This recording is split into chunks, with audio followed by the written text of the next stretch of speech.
Well, damn. I came back from Hawaii just in time to see one of the most magical performances that you'll ever see. Truly, what we witnessed today is something we're going to be talking about 10, 20, 30 years from now. We're going to say, where were you when Steph Curry did that? Now, obviously, I will say I haven't been watching a ton of the Olympics just because I have been on vacation. It was a great time, but I'll save my Hawaii experience for a live stream or later podcast because you guys don't care about that. But what you do care about is Team USA winning the gold medal on the back of Steph Curry going berserk in that fourth quarter. More so the last 2 minutes, just to kind of give you a recap of the game. It was relatively close throughout. USA never really pulled away, although they were up for about 8-10 for most of the second half. But then late in that fourth quarter, France did go on a bit of a run. Shout out to Gershon, Yabusele, Wemby. My God, those dudes were balling. We'll get into that, though, in just a little bit.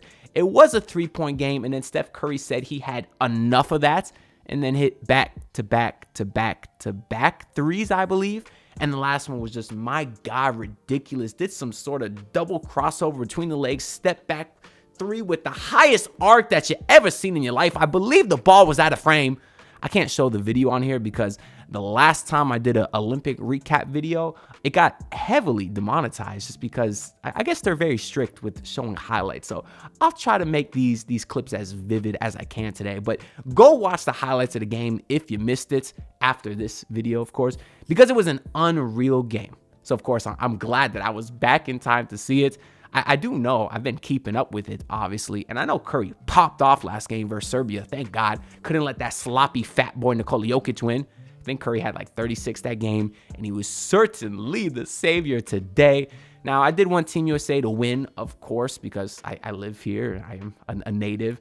But more importantly, even over that, I wanted Bam Adebayo and Eric Spoelstra to win because I'm a Heat fan first. Like, even if they would have lost to Serbia last game, I would have been happy for Nikola Jovic just because I value the Heat over the country, I suppose, which sounds kind of weird when you say it like that.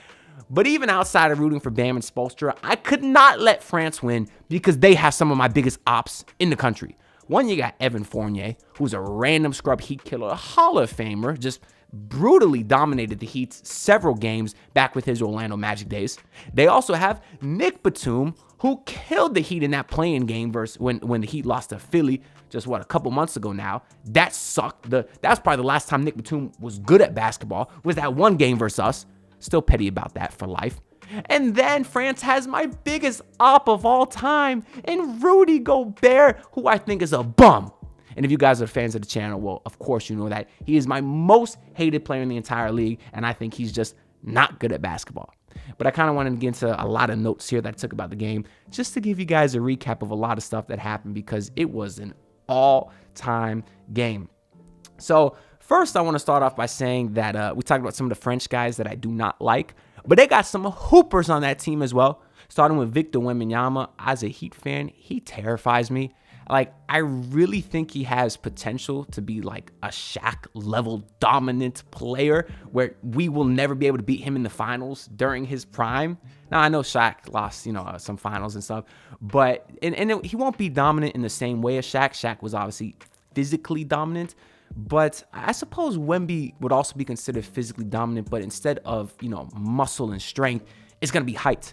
Because he is using his touch and his range to just shoot right over people, get to the rim over people, and he looks unstoppable at points. He really, really does. I'll pull up the box score here, too. I was watching the gold medal celebration. You got to feel great for Steph Curry.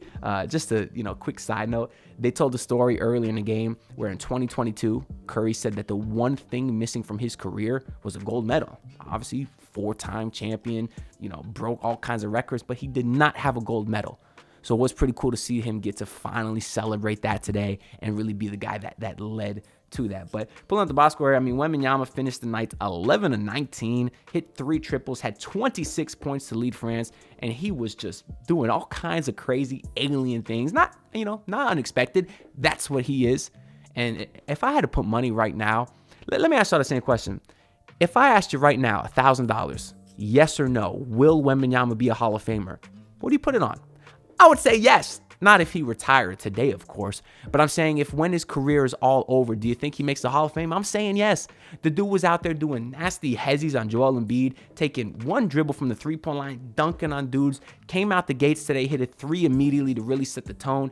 And although he was a little bit slower in that second half than he was to start the game, he still showed that he is obviously going to be probably the best player in the NBA in just a very, very short time. So I wanted to shout him out, as well as Gershon Yabusele.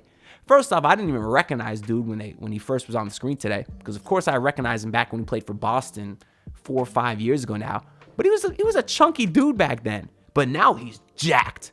And he got the afro looking like Ben Wallace out there. Shout out to Royal A. Shepherd. He posted an elite tweet today that said he's not Ben Wallace, he's Ben-Ye Wallace, which is that's just hilarious. So shout out to you, Royal.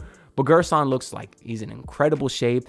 Said that he's done begging to join NBA teams. He's focusing on his craft, and if teams call out to him, he will listen. And I love to hear that, because it shows that all his hard work is paying off. He's had an amazing tournament just outside of the gold medal game, where he finished today with 20 points himself. So I do hope he gets another chance to prove what he can do in the NBA, because he was awesome today.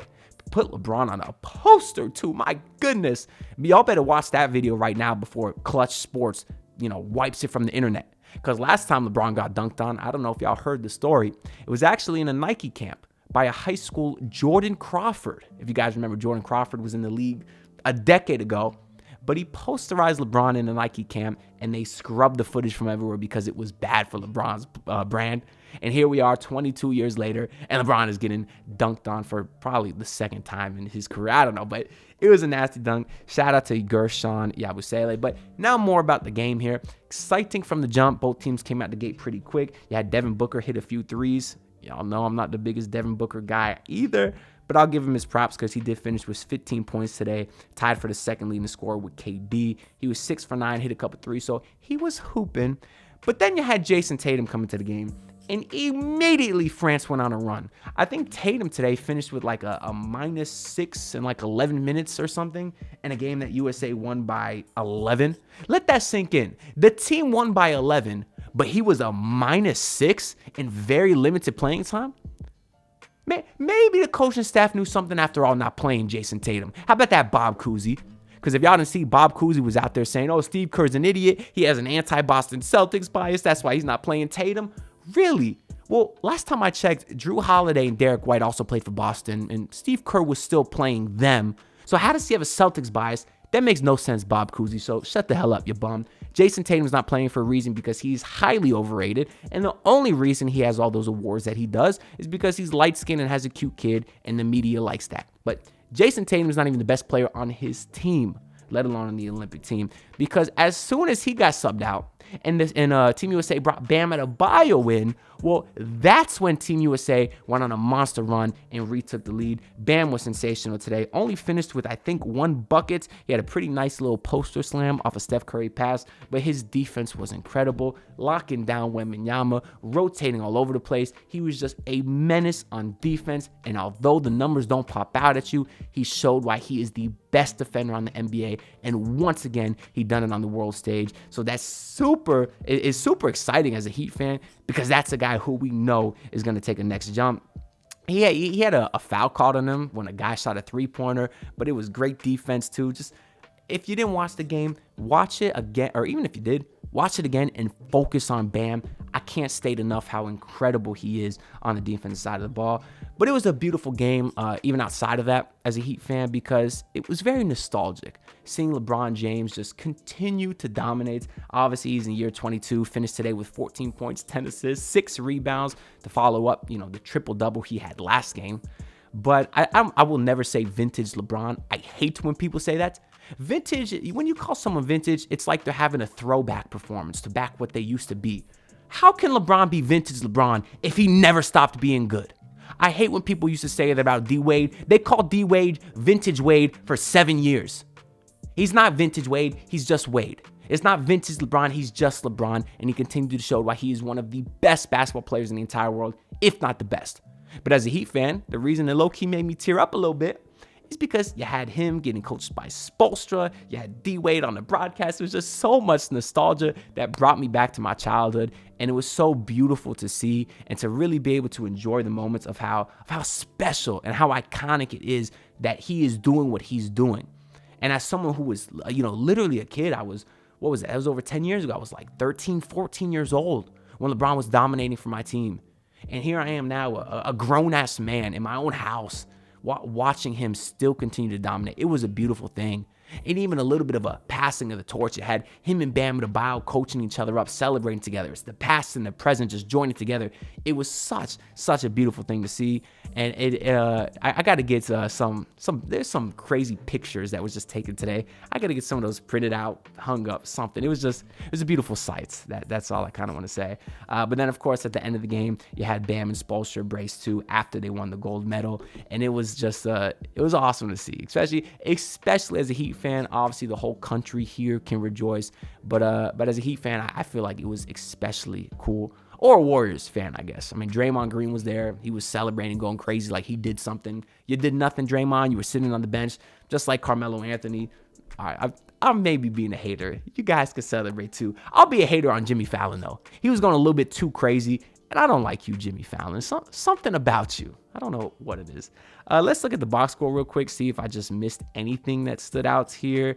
A lot of the NBA players on France didn't do well, like Ntilikina. 0 points for him. All he did was try to get into a little bit of a scuffle with like KD earlier. But Bam Adebayo was there to have his teammates back. I did like to see that. Bilal Coulibaly, decent NBA player, didn't do much. But I guess Nando De Colo, who did have some stints in the NBA, he was pretty good today as well. 12 points for him, so shout outs to him. Joel Embiid once again, nothing, no show. I mean, last game, he did kind of take over in the fourth quarter, but his defense was terrible and he couldn't rebound. And today, he only finished with 4 points. We talked about Booker and Curry and Tatum and Bam. AD was pretty nice himself, 8 and 10. Was on the cleanup crew today, so that was pretty dope to see. I guess as well as Anthony Edwards. Came out the gates cooking a little bit, talking that trash to Rudy Gobert. And I love to see that kind of passion from Ant. A lot of people were reminded of when Kobe ran through Pau Gasol in like the 2008 Olympics or whichever one that was. And I just love to see that competitive spirit from Ant. So we talk about Wemby maybe being the face of the league. Anthony Edwards is a guy that really gives me a lot of confidence that the league is in just great hands. But anyways, let me know what y'all think about the game. I'll be sure to read all your comments down below. Did I forget to mention anything? Make sure to let me know. I'm glad to be back. I will be posting consistent content once again, maybe daily, maybe not. I'll see how much I have time for. But we do have Dolphins season coming up. I planned on doing a Dolphins post game yesterday, but by the third quarter, I was so checked out. What a boring game. But I'll have Dolphins coverage coming up as well. So make sure to like the video and subscribe because all the support is greatly appreciated. And I'll see y'all in the next one. So peace out. Look, pull up in your city trying to get that dead face. Do it on my own, I don't need no dead weight. Had to kill him off, yeah, I need a head space. You know this homegrown bitch don't offend me.